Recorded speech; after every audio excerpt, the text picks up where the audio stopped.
മാതൃരാജാവായ അശ്വപതിയുടെ മകൾ സാവിത്രിയും സ്വാലരാജാവായ ധ്യൂമസേനൻ്റെ മകൻ സത്യവാനും തമ്മിലുള്ള വിവാഹം നടന്നതിന് ശേഷമുള്ള കഥ നമുക്കതൊന്ന് ശ്രദ്ധിക്കാം. സത്യവാനും സാവിത്രിയും വിവാഹാനന്തരം വളരെ സന്തോഷപൂർവ്വം ജീവിച്ചു വരുന്ന കാലം. ഒരിക്കൽ നാരദൻ പറഞ്ഞു, സാവിത്രി ഇതിൽ നിന്ന് പിന്മാറണം, സത്യവാന് ഒരൊറ്റ വർഷത്തെ ആയുസ്സേ ഉള്ളൂ, അത് കഴിഞ്ഞാൽ അവൻ മരിക്കും, നീ വിധവയാകുമെന്ന്. പക്ഷെ അവൾ പിന്തിരിയാൻ ഒരുക്കമല്ലായിരുന്നു.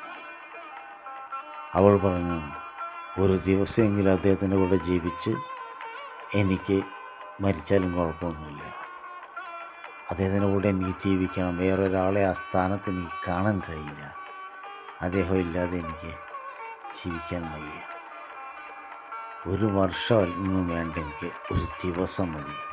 അങ്ങനെയായിരുന്നു ആ വിവാഹം. അങ്ങനെ കാലങ്ങൾ കഴിഞ്ഞു. ഒരു ദിവസം കാട്ടിൽ വിറക് ശേഖരിക്കാൻ സത്യവാനും സാവിത്രിയും ഒന്നിച്ചു. നാരദൻ സാവിത്രിക്ക് മുൻപിൽ പ്രത്യക്ഷനായി പറഞ്ഞു, ഭയപ്പെടരുത് സാവിത്രി, സത്യവാന്റെ ജീവിതം അവസാനിക്കുകയാണ്. സാവിത്രി, സാവിത്രി. സത്യവാന്റെ ആത്മാവ് ശരീരം വെടിഞ്ഞു. സത്യവാന്റെ ആത്മാവിനെ കാലപാശത്താൽ ബന്ധിച്ച് യമരാജാവ് മുന്നോട്ട് നടന്നു. സാവിത്രി അയാളെ അനുഗമിച്ച് ഒട്ടും കൂസലില്ലാതെ അയാളെ പിന്തുടർന്നു. കുറെ ദൂരം പോയപ്പോൾ സാവിത്രി, സാവിത്രി,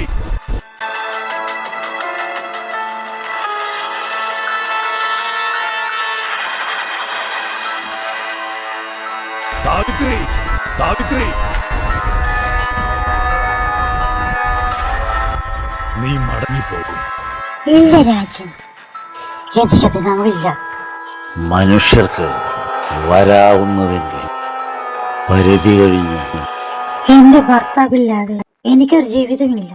മടങ്ങിപ്പോകൂ, നിന്റെ ഭർത്തൃസ്നേഹം എനിക്ക് മനസ്സിലാകുന്നു. സത്യവാന്റെ ജീവൻ തിരിച്ചു നൽകാൻ പറ്റില്ല സാവിത്രി. എനിക്ക് വേണം. പറഞ്ഞതനുസരിക്കും. ഞാനിങ്ങനെ മടങ്ങിപ്പോകും.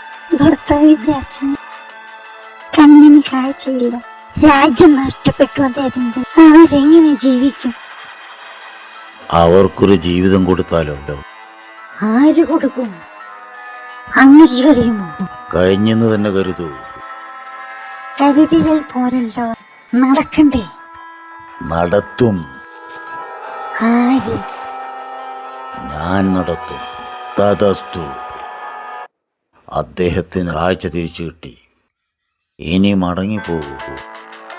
രാജ്യമില്ല. രാജ്യവും ലഭിച്ചു സാവിത്രി. ഞാൻ വെറും വാക്ക് പറയില്ലെന്ന് ഓർക്കണം നീ. ഇനി മടങ്ങിപ്പോകൂ. അദ്ദേഹത്തിന്റെ രക്ഷിതാക്കൾക്ക് അദ്ദേഹം ഒറ്റ മകനുണ്ട്. അതങ്ങയ്ക്കും അറിയാമല്ലോ. അതിനെന്ത് വേണം? അനന്തരാവകാശികൾ വേണം രാജ്യത്തിന്. അതും നടക്കും. എങ്ങനെ? നീ ധാരാളം പുത്രന്മാർക്ക് ജന്മം നൽകിയാൽ പോരെ സാവിത്രി? വരം തന്ന നിലയ്ക്ക് അങ്ങനെ വാക്ക് മാറ്റി പറയുമോ പ്രഭു?